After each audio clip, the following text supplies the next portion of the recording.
Hello friends, स्वागत है आप सभी का हमारे इस यूट्यूब चैनल हिंदी साहित्य में।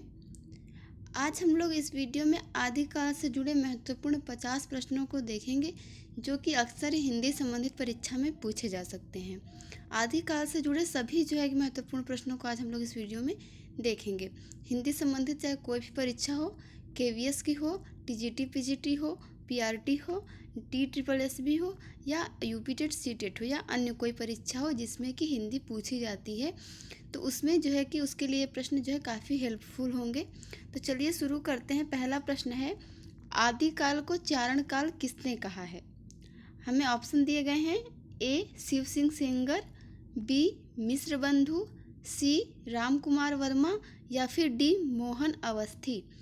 तो इसका राइट आंसर हो जाएगा option number C, Ram Kumar Verma ने आदिकाल को चारण काल कहा है।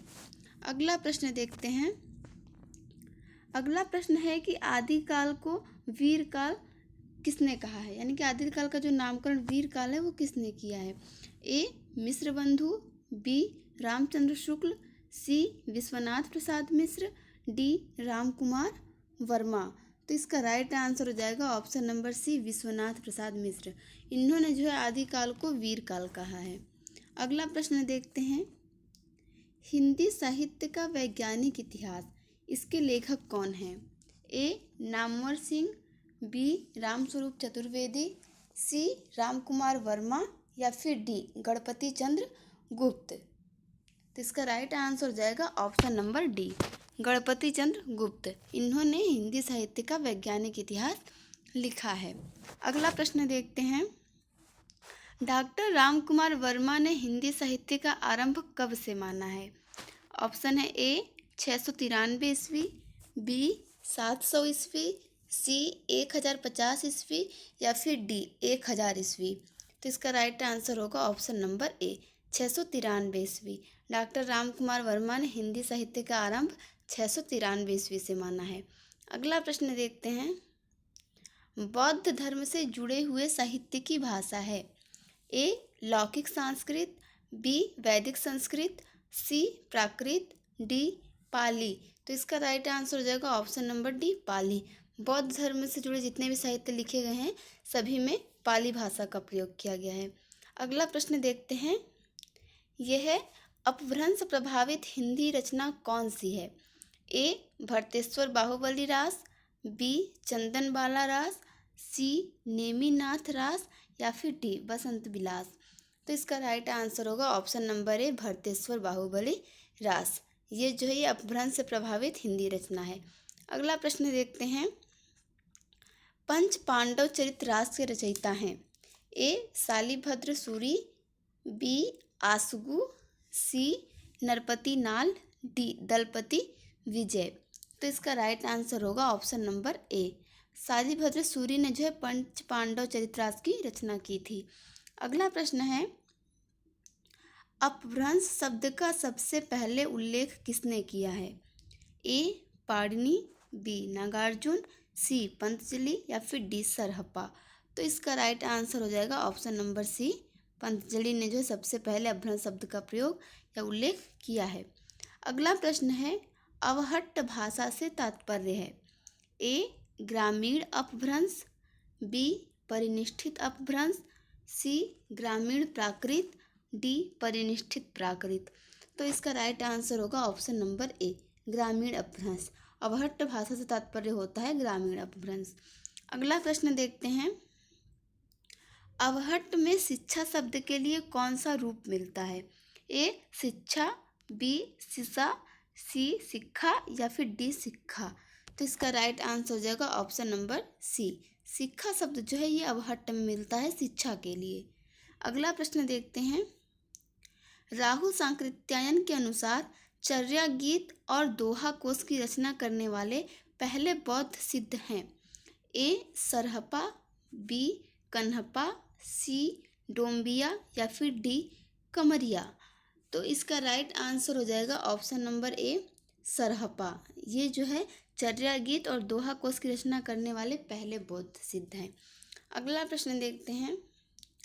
कौन सा नाम सिद्ध परंपरा की योगिनी का नहीं बल्कि योगी का है? ए पुतलीपा, बी मणिभद्रपा, सी कनखलापा या फिर डी लक्ष्मीकरा। तो इसका राइट आंसर हो जाएगा ऑप्शन नंबर ए पुतलीपा। पुतलीपा जो है वो योगिनी नहीं बल्कि योगी हैं। जैसा कि आप लोग जानते हैं, जो 84 सिद्ध हैं उसमें 4 योगिनियाँ हुई हैं और बाकी 80 जो हैं वो योगियों के नाम हैं।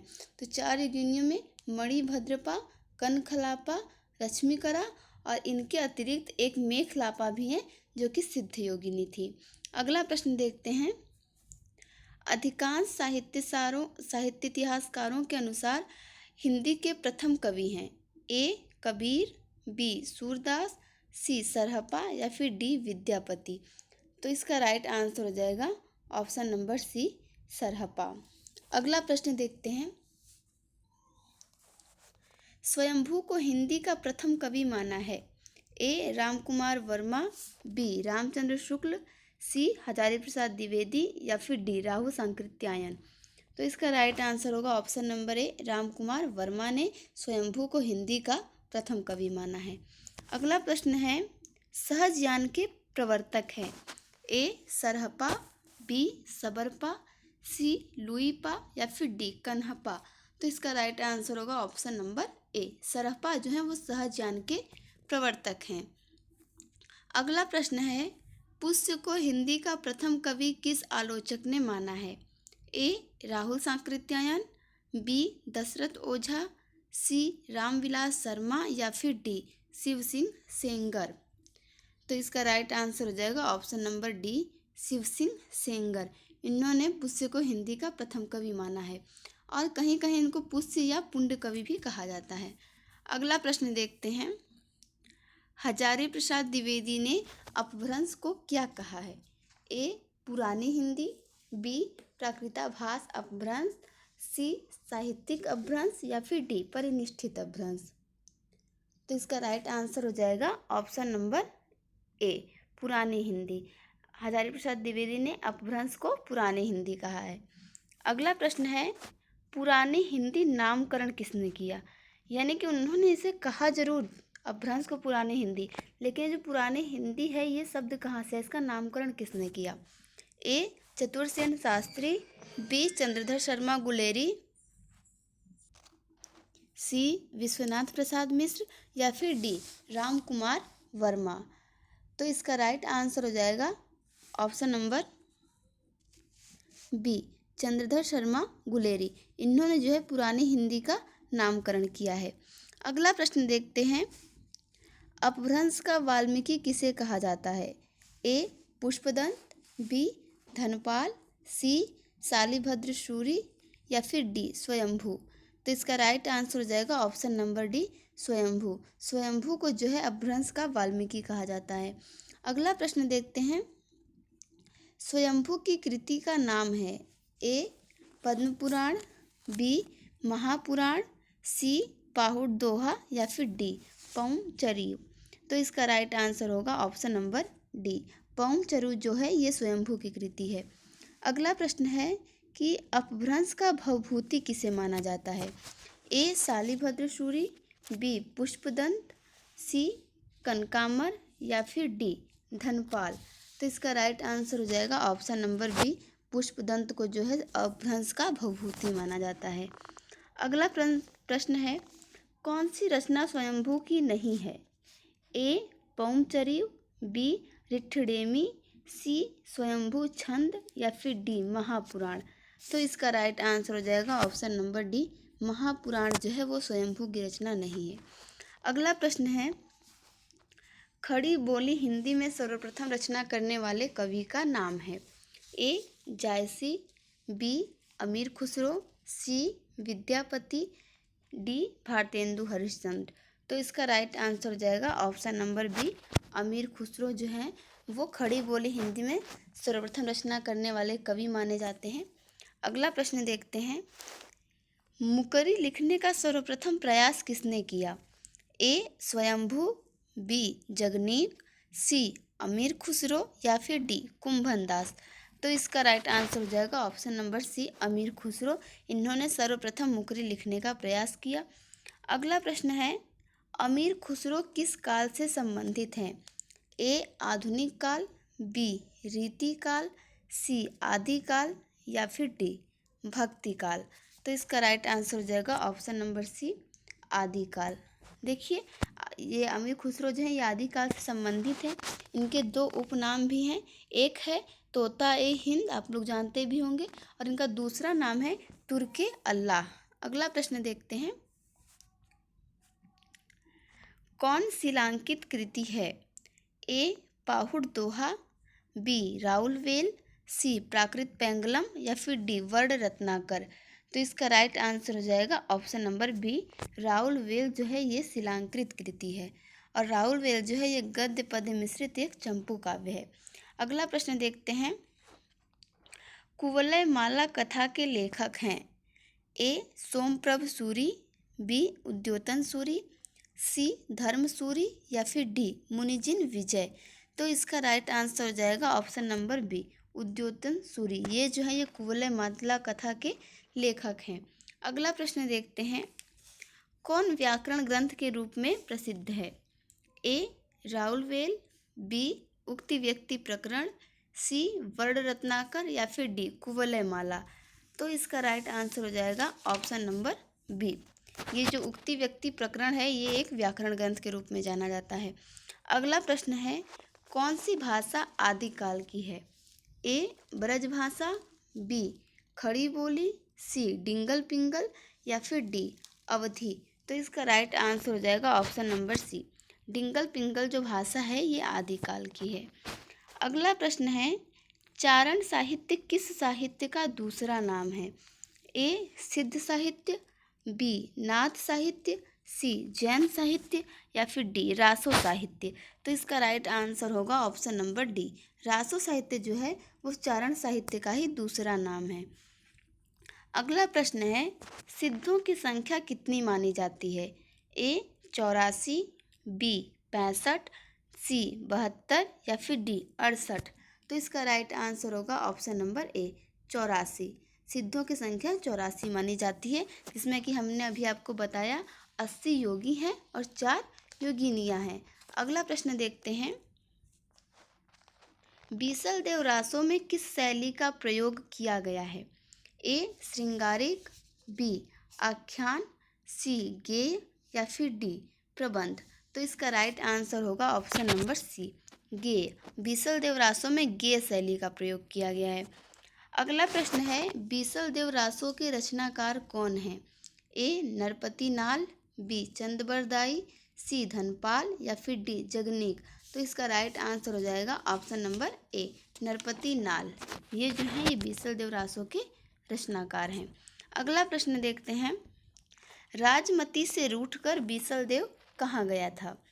ए कर्नाटक, बी उड़ीसा, सी तमिलनाडु या फिर डी आंध्र प्रदेश। तो इसका राइट आंसर होगा option number B Orissa. Rajmati से रूठकर बीसल देव उड़ीसा गया था। अगला प्रश्न है, उत्तर प्रदेश में आल्हा खंड के नाम से कौन सा काव्य प्रचलित है? A Hammir Raso, B Parmal Raso, C Prithviraj Raso, D Kuman Raso. तो इसका राइट आंसर होगा option number B Parmal Raso जो है उत्तर प्रदेश में आल्हा खंड के नाम से जाना जाता है। फ्रेंड्स ये जो ये क्वेश्चन है ये बहुत ही फेमस क्वेश्चन है और अक्सर ही परीक्षा में पूछे जाते हैं। अगला प्रश्न है, परमाल रासो काव्य कृति के कवि का नाम है? ए नाल सिंह, बी जगनीक, सी हेमचंद्र या फिर डी सारंगधर। तो इसका राइट आंसर हो जाएगा ऑप्शन नंबर बी जगनीक जो है वो परमाल रासो के रचनाकार हैं। अगला प्रश्न है, वीर गाथा काल के प्रसिद्ध प्रबंध काव्य का क्या नाम है? ए पद्मावत, बी पृथ्वीराज रासो, सी कामायनी या फिर डी रामचरितमानस। तो इसका राइट आंसर हो जाएगा option number B Prithviraj Raso. ये एक वीर गाथा काल का या आदिकाल का प्रसिद्ध प्रबंध काव्य है। अगला प्रश्न है कि हिंदी का प्रथम महाकाव्य है? ए पृथ्वीराज रासो, बी बिसल देव रासो, सी खुमान रासो या फिर डी परमाल रासो। तो इसका राइट आंसर होगा ऑप्शन नंबर ए पृथ्वीराज रासो हिंदी का प्रथम महाकाव्य माना जाता है। अगला प्रश्न है, रामचंद्र शुक्ल ने हिंदी का प्रथम महाकवि किसे माना है? ए विद्यापति, बी गोरखनाथ, सी चंदबरदाई या फिर डी अमीर खुसरो। तो इसका राइट आंसर हो जाएगा ऑप्शन नंबर सी चंदबरदाई। रामचंद्र शुक्ल ने हिंदी का प्रथम महाकवि चंदबरदाई को माना है। अगला प्रश्न देखते हैं, पृथ्वीराज किसके प्रति अनुरक्त था? A Padmini, B Kamalini, C Sanyogita या फिर डी चंद्रिका। तो इसका राइट आंसर होगा option number C Sanyogita. Prithviraj Sanyogita के प्रति अनुरक्त था। अगला प्रश्न है, खुमान रासों के रचयिता कौन है? ए दलपति विजय, बी जगनीव, सी चंदबरदाई या फिर डी विद्यापति। तो इसका राइट आंसर होगा ऑप्शन नंबर ए दलपति विजय ने खुमान रासों की रचना की। अगला प्रश्न है, अपभ्रंश में दोहा काव्य की परंपरा का आरंभ किस कवि ने किया? ए हेमचंद्र, बी जोइंदु, सी धनपाल या फिर डी सोमनाथ। तो इसका राइट आंसर होगा ऑप्शन नंबर बी जोइंदु। जोइंदु जो थे इन्होंने अपभ्रंश में दोहा काव्य की परंपरा का आरंभ किया। अगला प्रश्न देखते हैं, निम्नलिखित में से कौन वीरगाथा काल की रचना नहीं है? ए संदेश रासक, बी जयमयंक जस चंद्रिका, सी आल्हखंड, डी भक्तमाल। तो इसका राइट आंसर होगा ऑप्शन नंबर डी भक्तमाल। जो है ये नाभादास की रचना है और ये भक्ति काल में हुई। बाकी ये तीनों जो हैं वो आदिकाल की रचनाएं हैं। अगला प्रश्न है, विद्यापति ने कुल कितने ग्रंथों की रचना की है? ए 10, बी 12, सी 14 या फिर डी 16। तो इसका राइट आंसर हो जाएगा ऑप्शन नंबर सी 14। विद्यापति ने कुल 14 ग्रंथों की रचना की है। इसमें जो है कीर्तिलता और कीर्तिपता का इनकी अवहट्ट रचनाएं हैं और इनकी तीसरी रचना जो है वो पदावली है, जिसमें कि मैथिली भाषा का प्रयोग किया गया है।